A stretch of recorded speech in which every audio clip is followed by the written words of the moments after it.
अब जरा समझिए कि यूपी टू हरियाणा रडार पर कैसे मदरसा, समझिए।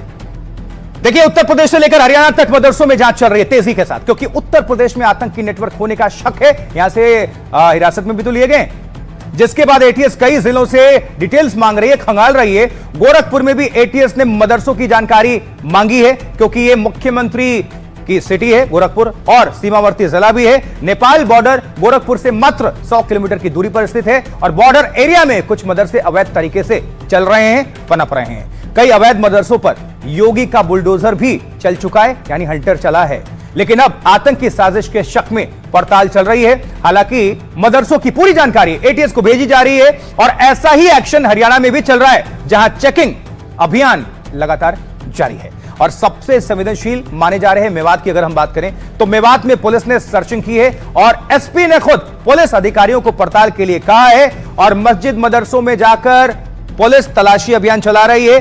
बाहर से आने और ठहरने वालों पर विशेष निगरानी रखी जा रही है। और यह भी बता दें, स्क्रैप कार और 2 व्हीलर्स खरीदने बेचने वाले भी रडार पर हैं।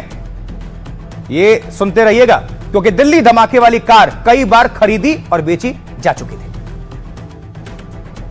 और अब आपको मदरसों की जांच की जा रही है तो उत्तर प्रदेश में सियासत भी शुरू हो चुकी है। जरा सुनवा देते हैं आप सभी को कि भारतीय जनता पार्टी और समाजवादी पार्टी के नेता क्या कुछ तर्क दे रहे हैं। उत्तर प्रदेश की सुरक्षा सर्वोपरि है।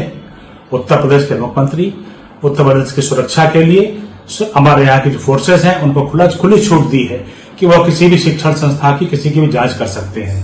जब से दिल्ली ब्लास्ट हुआ है उसके बाद से कई संस्थाएं और कई स्थान जो है चिन्हित किए गए हैं जहां से सवाल जवाब किया जा रहा है। जिस तरह से मदरसों की जांच के नाम पे भारतीय जनता पार्टी लगातार मदरसों का मुद्दा उठा के नफरत की राजनीति को आगे बढ़ाने का काम कर रही है, बंटवारे की राजनीति को आगे बढ़ाने का काम कर रही है, वो पीडीए जानता है।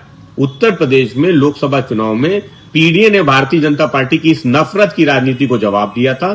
2027 के विधानसभा चुनाव में पीडीए मिलकर भारतीय जनता पार्टी की इस नफरत की राजनीति को जवाब देने का काम करे।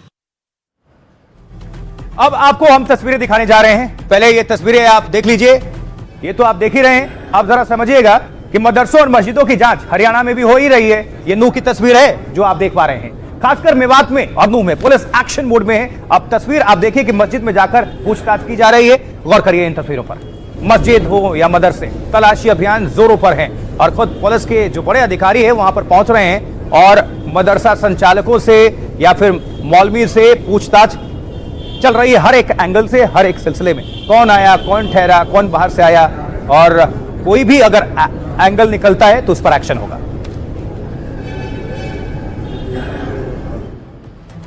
यूपी टू हरियाणा मदरसों की पड़ताल से मौलाना भड़क चुके हैं, तो उधर संत समाज करे एक्शन की डिमांड कर रहा है दोनों तरफ से। की जांच तो बहुत ही आवश्यक है और मदरसों में सीसीटीवी कैमरा बॉक्स वाले लगने चाहिए, जिससे पता चल जाए कि ये मौलाना बच्चों को क्या शिक्षा दे रहे हैं। मदरसों में आतंकवादी छुपते हैं, मदरसों में हथियार छुपाए जाते हैं, मदरसों में पत्थर छुपाए जाते हैं और मदरसों में ऐसे बच्चों को तालीम दी जाती है कि उनको कट्टरवाद सिखाया जाता है। तो मदरसों की तो जांच होना बहुत ही आवश्यक है और मैं तो ये कहना चाहता हूँ संपूर्ण भारतवर्ष के मदरसों की जांच होनी चाहिए।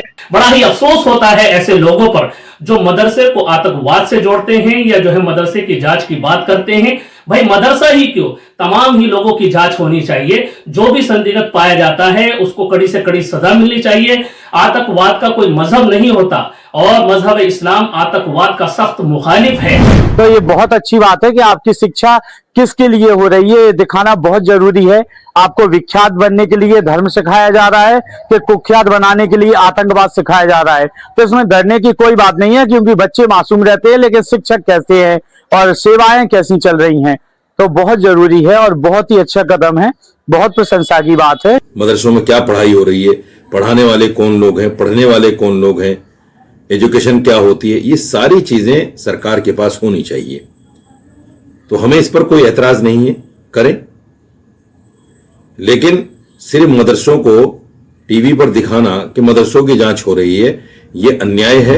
अमूमन देखा जाता है मदरसों में जांच के दौरान कि फंडिंग का जो नेटवर्क है वो बाहर से होता है। इस प्रकार की जांच में किसी भी मौलवी, मौलाना या किसी को भी हमको लगता है हस्तक्षेप नहीं करना चाहिए और जांच में सहयोग देना चाहिए, ताकि किसी प्रकार की भविष्य में अराजकता या अनेक प्रकार की जो असुविधाएं परेशानियां होती हैं उनसे बचा जा सके। हुकूमत को चाहिए कि वो अपना फैसला बदले, पुनर्विचार करे अपने फैसले पर, और एटीएस से कोई जांच न कराई जाए। जांच कराई जाए, हम जांच का स्वागत करेंगे अगर अल्पसंख्यक विभाग के द्वारा जांच कराई जाती है। एजुकेशन और क्राइम ये समंदर के दो अलग किनारे हैं जो एक साथ में नहीं जुड़ सकते।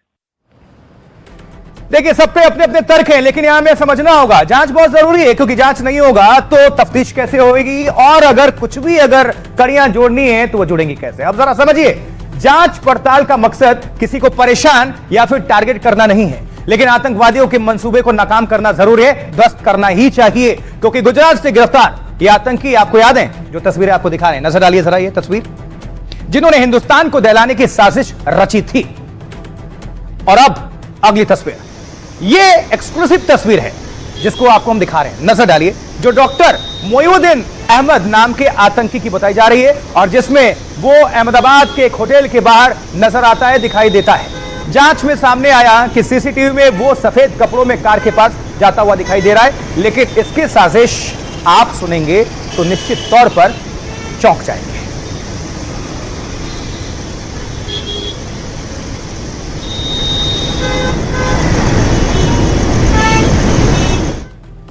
अब सीधा आपको समझाते हैं। आईएसआई के जिन 3 आतंकवादियों को गुजरात एटीएस ने पकड़ा है, वो भारत में कई जगह बड़े हमले करने की फिराक में थे, प्लानिंग में थे। दावा है कि मुख्य आतंकी डॉक्टर मोइनुद्दीन बड़ी तैयारी में था और वो राइसिन नाम के जहर से केमिकल अटैक करना चाहता था। जी हां, खतरनाक जहर है। आईएसआईएस के इन आतंकवादियों के टारगेट पर भारत के धार्मिक स्थल थे, पर्यटक स्थल थे।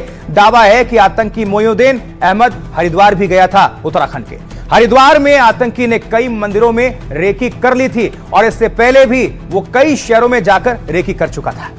7 नवंबर को उसका एक सीसीटीवी फुटेज सामने आता है, जिसमें मोइनुद्दीन अहमदाबाद के होटल के बाहर देखा गया, नजर आया। दावा है यहां पर कि अहमदाबाद में हथियार लेने ये पहुंचा था आतंकी, और वो अपने मंसूबों में कामयाब होता उससे पहले ही दबोच लिया गया। उसके साथ एटीएस ने 2 आतंकवादियों को बनासकांठा से पकड़ा था, और जिसमें से एक आतंकी ने दूसरे को पार्सल भेजा था। अब क्या इसमें विस्फोटक या फिर संदिग्ध सामग्री थी, इसकी जांच जारी है, क्योंकि एक आतंकी के घर से आईएसआईएस का झंडा और डिजिटल सबूत बरामद हुए थे। आतंकवादियों से मिले सबूतों के आधार पर एटीएस जांच करने में जुट चुकी है।